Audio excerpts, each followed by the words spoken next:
Good evening. आज हम पढ़ेंगे सिंथेसिस का पार्ट 2। इसकी ऑलरेडी 4 वीडियो आ चुकी हैं जिसमें बताया गया कि सिंथेसिस का जो पार्ट है सिंपल सेंटेंस वो किन किन रूलों के साथ किन किन रूल्स के साथ हम उनको बना सकते हैं। जिसमें फर्स्ट रूल था आपका पार्टिसिपल।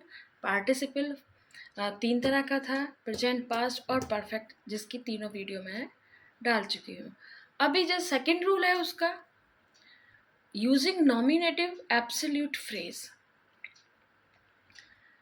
सिंपल सेंटेंस को जब तक हम बारीकी से समझेंगे नहीं तो हमें वो सिंपल बनाना आएगा ही नहीं, क्योंकि सिंपल सेंटेंस कोई एक रूल के द्वारा तो बनाया नहीं जाता, उसमें कई सारे रूल्स यूज़ करते हैं। तो पार्टिसिपल के बाद जो रूल आता है that's called nominative absolute phrase. इसका रूल क्या है कि एक नॉमिनेटिव एब्सोल्यूट फ्रेज है, सेपरेट सब्जेक्ट और प्लस पार्टिसिपल फ्रेज। जैसे जब दो सेंटेंस में अलग अलग सब्जेक्ट हो तो जिनमें से हम किसी को हटा सकें तथा पार्टिसिपल कि उन्हें जोड़ने की आवश्यकता हो उसको हम नॉमिनेटिव एब्सोल्यूट का फ्रेज वहाँ पर करते हैं।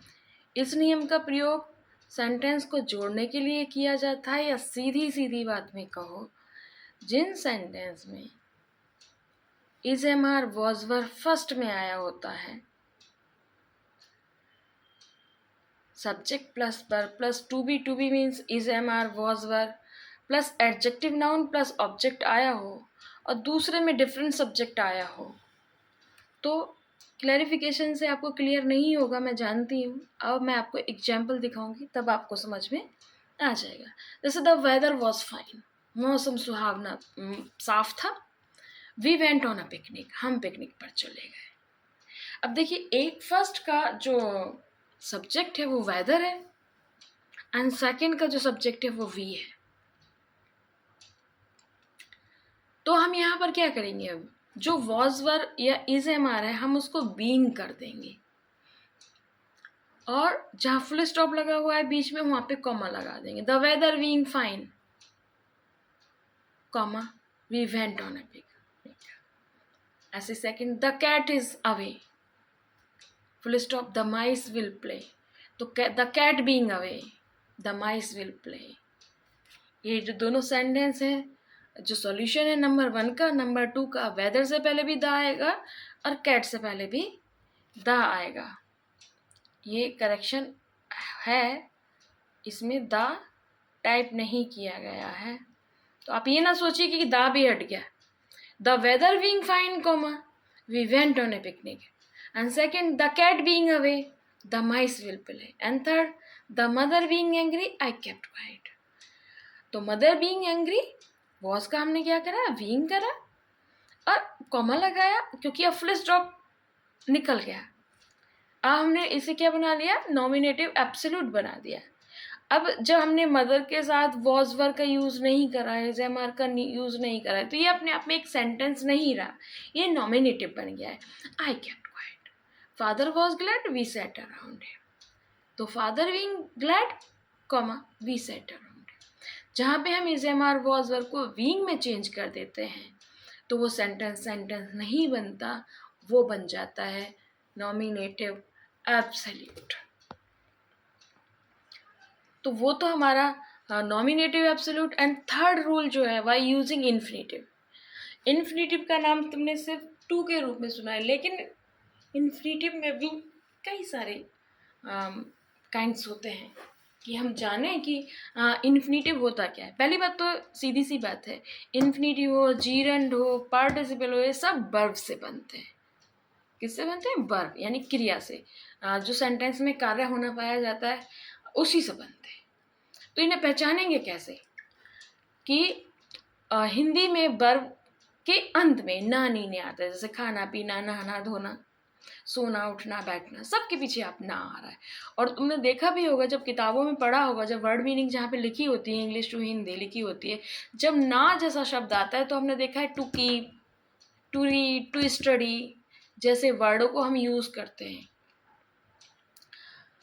तो अब इन्फिनिटिव हम यूज कहाँ करेंगे? जब दो वाक्यों में से एक में काम हो रहा हो तो उसको हम इन्फिनिटिव से ही जोड़ देते हैं, और दूसरे में उसकी बात बताई जा रही हो, जैसे Ram went to Agra, he wanted to see the Taj. तो एक में तो हमारा पहला काम हुआ है कि राम आगरा गया है, दूसरे में उसका जो उद्देश्य है वो क्यों गया है आगरा, तो ताजमहल देखने गया है। तो Ram went to Agra to see the Taj. अब हमने ही वांटेड निकाल दिया है, जहाँ इन्फिनिटिव था हमने वहाँ से ही उसको एड ऑन कर दिया है कि ही वांटेड का मतलब ही नहीं बनता, वो चाहता है। अरे चाहता है तभी तो वो आगरा गया है, तो राम वेंट टू आगरा। अब ये जो इन्फिनिटिव है ये एक्टिव और पैसिव दोनों फॉर्म में बनता है। टू प्लस वर्ब की फर्स्ट फॉर्म को हम एक्टिव बोलते हैं, और टू बी प्लस वर्ब की फॉर्म को हम पैसिव बोलते हैं। पहले एक्टिव समझ ले। I wish to join army, मेरी इच्छा थी मैं आर्मी ज्वाइन करूँ। I prepared myself for it, मैंने इसको अपने आप को तैयार किया, मैंने इसके लिए अपने आप को तैयार किया। तो आप जब एक सेंटेंस में बोलेंगे तो मैंने स्वयं को आर्मी ज्वाइन करने के लिए तैयार किया, है ना। आई विश्ड का तो कोई मतलब ही नहीं आ रहा है, मेरी इच्छा है। अरे मेरी इच्छा है तभी तो मैंने स्वयं को तैयार किया है। तो हम इसका क्या करते हैं, I prepare myself to join army. He quarrel with everyone, वो हर किसी से लड़ता है। His object is to become a villain, उसका उद्देश्य है कि वो विलेन बने। तो हिज ऑब्जेक्ट का, अरे वो लड़ ही इसीलिए रहा है कि उसको उद्देश्य है, तो हिज ऑब्जेक्ट इज का मतलब ही नहीं बनता है। ये तो हमें एक सेंटेंस से दो सेंटेंस बनाने के लिए दिखाया गया। इसलिए जब हम सिंपल बनाते हैं तो सिंपल बनाने के लिए क्या हमें एक सिंपल सेंटेंस बनाना होता है जिसमें एक ही सब्जेक्ट है, एक ही वर्ब है, and other other other other rules को हम लगा कर उसको हम बनाते हैं। तो हम यहाँ पे क्या करेंगे, he quarrels with everyone to become है, वो हर किसी से लड़ता है विलेन बनने के लिए। एंड थर्ड देखिए, her aim is to qualify herself for PCS exam, उसका उद्देश्य है स्वयं से पीसीएस एग्जाम क्वालिफाई करने का। सी बर्न्स मिडनाइट ऑयल, तो भाई वो अगर आधी रात में जाग जाग के पढ़ रही है तो सीधा सा है कि उसका उद्देश्य ही है। अब उद्देश्य शब्द दिखाने का कोई मकसद तो बनता नहीं है, तो जब हम इसको सिंपल बनाएंगे तो she burns midnight oil to qualify herself for PCS exam. वो रात भर मतलब कड़ी मेहनत, मिडनाइट ऑयल का मतलब है कड़ी मेहनत करना, तो कड़ी मेहनत करती है पीसीएस एग्जाम स्वयं से क्वालिफाई करने का, पास करने का। अब इन्फिनिटिव हमने पढ़ा, कुछ चीज़ों के साथ इन्फिनिटिव का यूज़ ही नहीं होता है, या यूँ कहो छिप जाता है, हिडन हो जाता है। जैसे I must serve the patient, मुझे अवश्य ही पेशेंट्स की यानी मरीजों की, रोगियों की सेवा करनी चाहिए। आई कांट हेल्प इट, लेकिन मैं ये नहीं कर सकता। लेकिन अगर लगा दिया तो वो अलग रूल चला जाएगा, तो सिर्फ मैं ये नहीं कर सकता, तो मैं नहीं कर सकता मरीजों की सेवा। I can't help serve the patient, जैसे हमने अभी पढ़े, अगर हम और रूल्स की तरह बनाएंगे तो I can't help to serve the patient हो जाएगा। लेकिन कुछ वर्ड हैं जिनसे पहले हमारा इन्फिनिटिव हिडन हो जाता है, जिसको कहते हैं वेयर हो जाता है, छिप जाता है।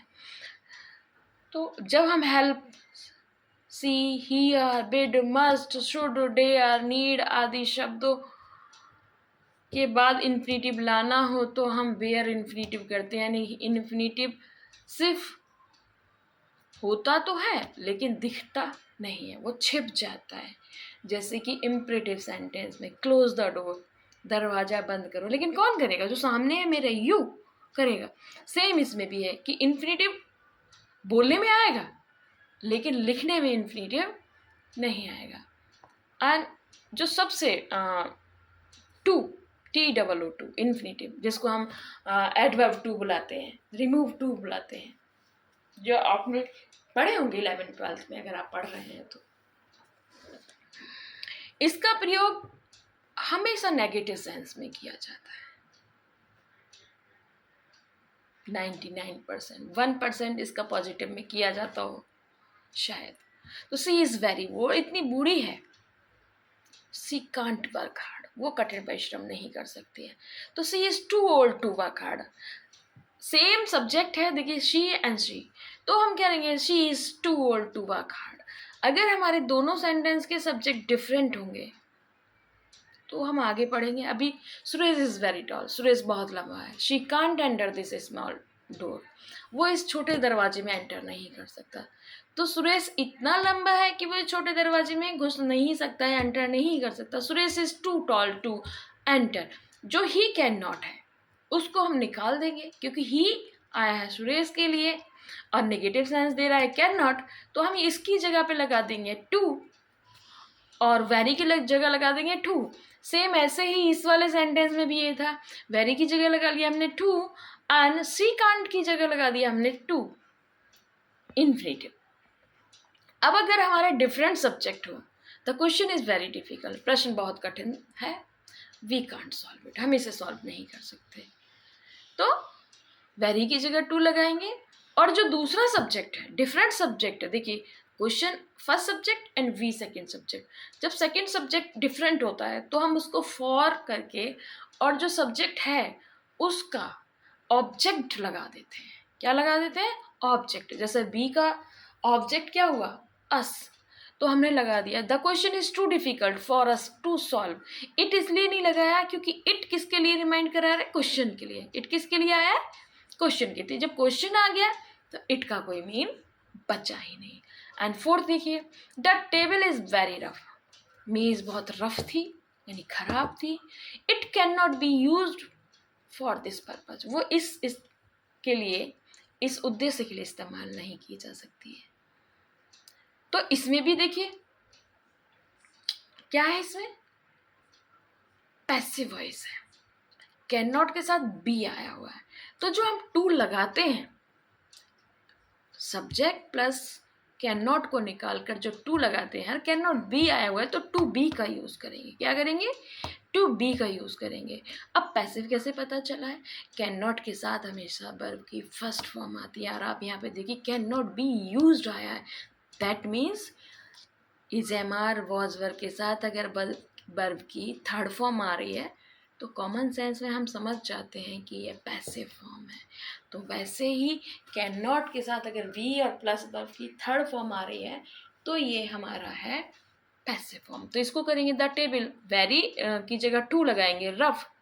इट कैन नॉट को निकाल देंगे, उसकी जगह टू ले आएंगे और वी का वी यूज करेंगे। ठीक है, तो we use for this purpose. अब ये एग्जाम्पल है जो आप करिए तो शायद आपको समझ में आ जाए। नहीं समझ में आ रहा है तो कमेंट करिए, बताइए कि सही क्या समझ में नहीं आया, जिससे कि अगली वीडियो में आपके सॉल्यूशन निकाला जाए या आपके कमेंट में ही आंसर देकर आपका सॉल्यूशन किया जा सके।